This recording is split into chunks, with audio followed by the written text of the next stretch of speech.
I would say this is pretty wild. This prop from the Young Frankenstein movie was probably the most photographed thing at the Tokyo International Pen Show. It was put on by Starry Ink, which is a new ink company from China. It was an amusingly theatrical setup where you use this thing called an ink alchemy codex, not a straight up pamphlet, but you use this codex and its recipes, and then you could make yourself your own color of ink. Using this pamphlet in their laptop computer, you would put in the percentages of different colors that you wanted, and it would create a mixed ink for you that came out of this machine from the little separate bottles of ink. If you look at the horizontal tubes, you can see my ink kind of coming down this tube around and around. And then once it hit the bottom, it would come out of the tube and he would feed it into your bottle. And once your bottle was filled, he would hit an amethyst crystal with a tuning fork and then declare you an ink alchemist. Congratulations. The whole time I wanted to tell him I wasn't an alchemist or a wizard. I was a witch. My husband often calls me a certain variation of that word. Though I'm being silly, he actually had a very good knowledge of ink, and when I told him the characteristics I wanted to have in an ink, and you get 3 bottles from this appointment, he was really spot on. I kind of had a surreal moment because he was really excited I knew what chromo shading meant, and I'm pretty sure I coined that phrase in a video in 2020. They had all kinds of inventive ink. This one is called cold brew ink, and it's supposed to be made of natural products. This one kind of had a strong rose scent, which says to me that's probably not all natural. But it's a pretty ink, and I'm really glad that they came to Tips, and I think they would really be a nice addition to any other pen show. I like that they were creative and were really swinging for the fence. I'll test out the inks I got with another wild thing that was at Tips, the ink mascara. I got this one 2 years ago at Tips. It's from the company called Mart. And as you can see, their table is pretty full. He now has an appointment system, and I think he was full for Tips. You end up purchasing the mascara and then picking the kind of handle you want, and then he kind of tunes the whole thing to your handwriting style. You need a fairly wide little pot or a plate to dip that utensil into, and it makes a nice wide line. It's great for ink swatching, and these are my 3 different inks that I made at Starry Ink. He only sells his products at pen shows, so you need to go to a pen show in Japan in order to buy it. And he now has like a newer version where you can actually write with the tip of the ink mascara. Now let's step into the fantastical world of Japanese glass pens. Yaching Lai, who I will introduce you to in another week or so on a full-up video about her, had special ordered these glass pens. And looking at them, don't they look a little bit odd? This is a kaleidoscope made by Ryota Namiki from Glass Studio Synapse. It's a beautiful piece of art glasswork, and I really can't get to see inside, but it's a kaleidoscope. And you guessed it, those glass pens are also kaleidoscopes. These are his own pictures of what it looks like on the inside. I believe he does sell online, and I'll leave all the information in the show notes. I'll also cover him in more depth when he gets restocked in my next glass pen video. Isana is a glass pen maker from Okinawa. I got this set from her, and what's unusual about this is the little baby blue stingray on the end. And the same as this, a baby blue spotted stingray on the end of this paddle. And the same as this little ink pan. I'll be giving these 3 away, and you can stay tuned for instructions on how to win them. I'll explain how to use it on my own set that I got a couple of years ago from Isana. Instead of depositing a bunch of ink into the pan like you usually do, she really likes thin lines, so she has you deposit the ink off of your glass pen on this kind of sharp 90-degree side of the pan. And then you just use your glass pen like normal. You need to re-ink your nib, you just touch one of those dots of ink and it gives you a very measured small amount of ink. And here you can see with that amount of ink, my line is a little bit thinner. She's all about writing very thin, light lines. This is the way it's intended to be used, but then you can just fill it with ink like normal and use it as an ink dipping pot. And the little nubs are so that you can rest your glass pen against it. And the little paddle is to mix your inks, specifically glitter inks, but it's also good for just regular inks instead of shaking your bottle and getting a bunch of bubbles in it. It says when you're done mixing to pull that little paddle out very slowly and you'll get a minimum amount of ink stuck on it. Well, I wouldn't be Inky Rocks if I didn't have a few rocks. This is Urushi Art Hariya. He is an Urushi artist based out of Ishikawa. I first met him at the Tainan Pen Show and really got to liking his art. This beautiful gold grape and leaf design caught my eye. At pen shows, you have a lot of opportunity to buy Urushi pens, but not many for beautiful rocks. And if you wanted to take a closer look at my rock, a company named Iha made these magnifying glasses in different kinds of animal shapes.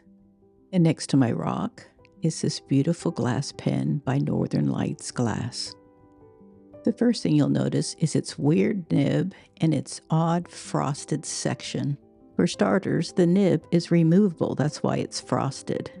Buy the nib and the handle separately and you could choose from different kinds of nibs. This nib is kind of a muddling, swatching nib, so you can make like just straight up dots or round, thick lines. The nib and it's a little bit thinner, or these kind of swirly dudes. And the kicker is you can flip the pen upside down because the end is also a fat glass pen and write a very thick line with the end. The tip is not real thin and there's not a lot of grooves, but it still functions as a pretty good kind of thick glass pen. I'd say this is a pretty versatile pen. Most of my glass pens are pretty, but I really wanted to get one like this from Flameworks. Flameworks has been coming to Tips for several years, and he makes these kind of more darker and darker themed glass pens. It's a fully functional glass pen. I was surprised at how well balanced it was for as long as it is. It writes very smoothly, and it's great because it's a glass pen and you can try out different inks.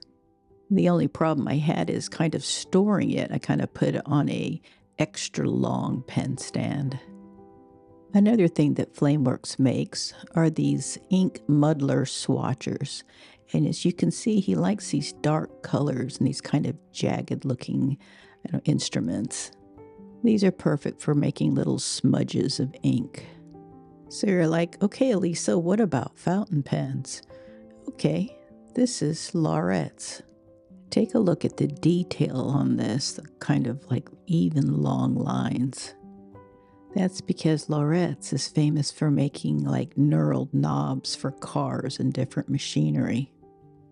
About 2 years ago, I got their stealth thread fountain pen, and the body is just like one long thread. The red line marks where the cap ends, but it's all one big long thread. Much so that you can thread the cap back on the back end to post the cap. Well, this new pen is kind of like a fidget spinner. Listen.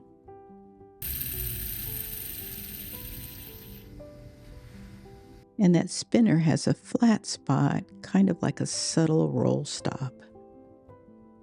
The ink I'm using is the Tips show ink, and the whole show theme was the penguins all cooking. And the ink was called Tipsco, I think kind of like Tabasco. It's a slip cap, and I think the body's made of aluminum, so it's kind of a nice light pen. And it's a stainless steel Yovo nib, so a nice smooth writer. And this is the Tipsco ink. Fuga made a pocket pen where the collar is made of fine silver, which is 99% silver, because they used washi paper to press a pattern into that silver. This little collar works again as a subtle roll stop because it has that bump there. You could push it hard and it'll roll, but just sitting on the table bumping it, it kind of catches it and keeps it from rolling. Fuga always makes these kind of pens you never see anyplace else. And this is their own in-house nib, and it's a smooth writer. This one happens to be a 14 karat fine point. They had this plastic overlay that was on top of their box that the pen came in, and I had to get rid of the box because I was overgrossed on my suitcase. But it gave all the information on the pen, and I thought that was really useful, and I wish more pen manufacturers would do that.